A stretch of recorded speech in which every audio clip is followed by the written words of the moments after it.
சோதரர்களே, இப்ப இந்த நாட்டில் முஸ்லிம்களை கருவறுப்பதற்காக பாசிச பாஜக அரசாங்கம் பல்வேறு விதமான சதிகளை அரங்கேற்றி வருகிறது. அதுல முக்கியமான என்ன அப்படின்னா, பொது சிவில் சட்டத்தை நாங்கள் கொண்டு வர போறோம். மறுபடியும் இந்த பூஜாரி காட்ட ஆரம்பிச்சிருக்கிறாரு. நான் இந்த மாதிரி பொது சிவில் சட்டத்தை கொண்டு வந்து எல்லாரையும் சமமா நடத்தப்படலாம். ஏன்னா இப்ப வேற வேற மாதிரியான சிவில் ஒவ்வொரு விஷயத்திலையும், இப்ப உதாரணத்துக்கு சிவில்ன்றது பல பேருக்கு புரியாது. அதாவது உதாரணத்துக்கு சொல்வதாக இருந்தால், இப்ப முஸ்லிம்களுக்கு திருமண முறைன்னு இருக்கு தனியா. நம்ம நம்மளுடைய மார்க்க அடிப்படையில திருமணத்தை முடிக்கின்றோம். அதே மாதிரி பால பிரிவினையும் இருக்கு. இது இந்து மத அடிப்படையில் செய்வோமா? கிடையாது. இஸ்லாம் நமக்கு என்ன சொல்லி தந்திருக்கின்றதோ அந்த அடிப்படையில பால பிரிவினை செய்து கொள்கின்றோம். அதே மாதிரி குழந்தையை தத்தெடுக்கிறதுலாம் இருக்கு. தத்தெடுக்கிறதுலாம் செல்லாது. நமக்கு இஸ்லாத்துல செல்லாதுல. வளர்ப்பமானதெல்லாம் கிடையாதா இல்லையா? வளர்ப்பமான எடுத்து என்னைய மொத்தம் நான் மயன்னு சொல்லி நானும் அறிவிக்க முடியாது. அறிவிச்சாலும் அது செல்லாது. அப்ப இந்த மாதிரி தத்தெடுப்பு விஷயங்கள். அதே மாதிரி பாத்தீங்கன்னா விவாகரத்து. கணவன் மனைவியை பிடிக்கல அப்படின்னா 2 சாட்சிகளை வச்சு விவாதத்தை செய்துவிட்டு ஜமாத்துல சொல்லலாம். ஜமாத்து பாதிக்கப்பட்டவர்களுக்கு வாங்கி கொடுக்கும். அதே மாதிரி புலால் கொடுக்கிறது. பெண் கணவனை பிடிக்காவிட்டால் இப்படி பிரிந்து கொள்ளலாம். இதை நாம கோர்ட்ல போய் ஆகணும். கோர்ட்ல போய் இந்த மாதிரி விவாதத்துல அப்ளை பண்ணா என்ன தெரியுதா இல்லையா? எல்லாத்துக்கும் தெரியும். 25 வயசுல ஒரு பொம்பளை தன்னுடைய புருஷை பண்ணை கொடுமைப்படுத்துறான்னு கோர்ட்ல கேஸ் போட்டிருக்கா. அவங்களுக்கு 81 வயசுல கொடுத்துருக்காங்க விவாதம். கிட்டத்தட்ட எத்தனை வருஷம் பாத்துக்கீங்க? அப்ப 81 வயசுல நீ விவாதத்துக்கு கொடுத்து என்ன கொடுக்காதா என்ன? அதுக்கு அந்த வேலையை சித்தம் தான் செத்துருமா. சித்தவங்களுக்கு விவாதம் முடியுமா? அந்த மாதிரியான அநியாயங்கள்லாம் நடக்கின்றது. அப்படி இருக்கும் பொழுது இந்த மாதிரி முஸ்லிம்களுக்கு இருப்பதை போல ஒவ்வொரு மதத்தினருக்கும் தனித்தனியான சலுகைகளை கொடுத்திருக்கிறோம். பல சலுகைகள் வழங்கப்பட்டிருக்கின்றது. இது முஸ்லிம்களை குறித்து என்ன செய்யலாம்? இதெல்லாம் தூக்கணும் முத்தலாக்கு சொல்லி முஸ்லிம் பெண்கள் ரொம்ப உருவப்படுத்தப்படுறாங்க. அவர்களுக்கு நீதி வேண்டாமா? பிஜேபி பேசுறாங்க டிவியில. முஸ்லிம் பெண்களுக்கு நீதியை பத்தி நீ பேசுறியா? ஆடு நனைவே என்று ஓனாயம் என்று சொல்லுவாங்கல்ல. அந்த மாதிரி முஸ்லிம்களுடைய பெண்கள், முஸ்லிம் பெண்கள் பாதிக்கப்படுறாங்க நீ பேசுறா. முதல்ல இந்து பெண்கள் என்னதான் பாதிக்கப்படுறாங்க நீ அதை போய் பாருங்க. முதல்ல முத்தலாக் என்று ஒரே நேரத்துல தலாக் தலாக் தலாக் என்று சொல்லி அதுக்கப்புறம் ஜென்மத்துக்கும் கணவன் மனைவி சேர முடியாது, வேற ஒரு கல்யாணம் பண்ணிட்டு திருப்பி சேரணும்னு சொல்லி கிறுக்குத்தனமாக ஒரு இஸ்லாம் சொல்லக்கூடிய சட்ட திட்டத்தை புறக்கணித்து விட்டு இங்க பிரசிடன்ட்லால தப்பா எழுதி வச்சிருக்கலாம்.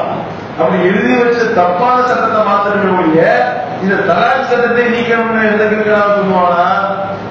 ஒரு விரல்ல ஒரு சின்ன ஒரு கூண்டு வச்சு நீங்க என்ன செய்யணும்? மருந்து போட்டு அந்த விரலை சரி செய்யணும். இல்ல முன்னோட்டதுனால கையையே வெட்டிட்டு இருக்கிறோம், இருக்கம் தான் சொல்லுவோம். அந்த மாதிரிதான் இவர்களுடைய செயல்பாடு இருக்கின்றது.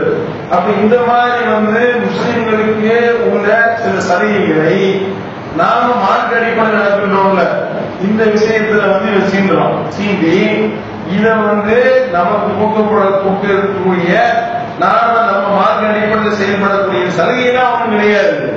இந்த சலுகையினால் இது நாம நம்முடைய மார்க்கத்தை ஃபாலோ பண்ணி நடத்துறோம், அவ்வளவுதான். இது இந்த அடிப்படையில நாம் நடப்பதை தடுப்பதற்காக, இஸ்லாமிய எழுச்சியை ஒழிப்பதற்காக பொது சிவில் சட்டத்தை கொண்டு வர போறோம். எப்படி நம்ம இந்த மாதிரியான அடிப்படைகள்லாம் விவாதம் செய்ய முடியாது. பாரத பிரிவினை அமைஞ்சதும் தான் செய்யணும். நம்ம எப்படி கல்யாணம் பண்ணணுன்றத இவன் அந்த மோடி தான் சொல்லுவான்.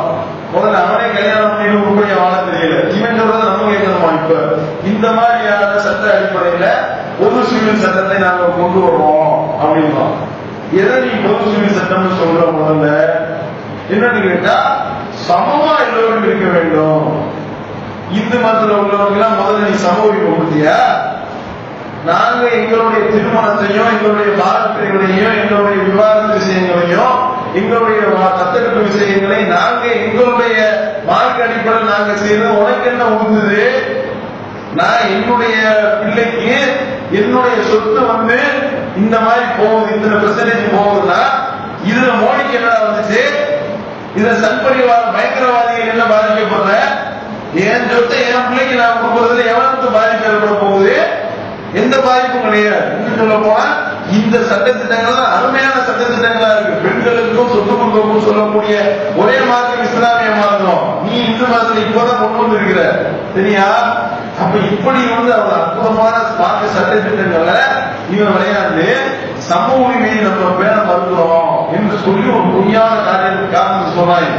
சமூக உரிமை என்னத்தை மறுத்து? இந்து மதத்துல என்ன சமூக உரிமை வாழுது சொல்லு பார்ப்போம். பள்ளிவாசல்களுக்குள்ள ஒருத்தன் தாழ்த்தப்பட்டவனாக இருந்து ஒருவர் இஸ்லாத்தை தருவாரையான அவர் தலைமை என்று துணை நடத்துவார், நாங்க பின்னாடி நின்று சொல்லுவோம். சம உரிமை, இந்த சம உரிமையை அவன் கோயில உருவாக்கும். தாழ்த்தப்பட்ட ஒரு நபரை உன்னுடைய கோயிலுக்குள்ள உள்ள முடியா நுழைய முடியுமா? இந்த சம உரிமையை பத்தி அவனா பேசுற? போடுவாப்போம், சட்டத்தை போடுவாப்போம். சூத்திரனும் இந்த மாதிரி பிராமணனும் ஒரே வரிசையில் நிக்கணும். இன்னும் சொல்ல போனா இந்த பிஜேபியில் இருக்கக்கூடிய ஆளுகளை பார்த்து கேட்கணும். இந்த கல்யாண ராமன் இருக்கானே, அவன் ஒரு கீழ்ஜாதி என்று சொல்லி அவனை காரி துப்பிக் கொண்டிருக்கின்றார்கள். இந்த கீழ்ஜாதியாக இருக்கக்கூடிய இந்த சூத்திரன் கல்யாண ராம அந்த காஞ்சி சங்கராச்சாரியார் மலம் கழிக்கக்கூடிய கப்பூசுல போய் மலம் கழிக்க முடியுமா? அவனால முடியாது, தட்டி விட்டுருவாங்க. கப்பூச கழிவுல போன மாட்டான் தாழ்த்தப்பட்டவர்கள் அடிப்படையில். அப்ப இதுதான் நீ வழங்கக்கூடிய சமநீதி. இங்க இருக்கக்கூடிய பொன் ராதாகிருஷ்ணன் காஞ்சி சங்கராச்சாரியாரோட ஈக்குவலா உட்கார முடியாது. காஞ்சி சங்கராச்சாரியார் கட்டில உட்கார்ந்து இருப்பாரு, பொன் ராதாகிருஷ்ணன் தலையில உட்காரணும். அதுதான் நீ வழங்கக்கூடிய சமநீதி. ஒரு பிஜேபியினுடைய தலைவர் தமிழிசை சவுந்தரராஜன் நாடாருக்கு என்ன பெயர் வச்சிருக்க? நீங்க சாமான் என்று பெயரை வைத்துக் கொண்டு சக்கிலியனை தொட்டா திட்டு, சாதாரண பார்த்தாலே திட்டு. தமிழிசை சவுந்தரராஜன சங்கராச்சாரியார் பார்த்தாலே தீட்டு ஒட்டிக்கொள்ளும் என்று சம உரிமை வழங்கக்கூடிய இவர்கள் நம்ம இஸ்லாத்துல சம உரிமை பேரப்படலன்னு சொல்லுவாங்க. எப்படி இருக்கு பாத்தீங்களா? அவன் முதல்ல நீ சரியான கோயில சம உரிமை கொண்டு வராமோ முடியுமா? ஆனா நாங்க இங்க சம உரிமை வழங்கி கொண்டிருக்கிறோம், அது சம உரிமை இல்லை என்று போய் சொல்ற. இதுதான் யதார்த்தமான நிலைமை.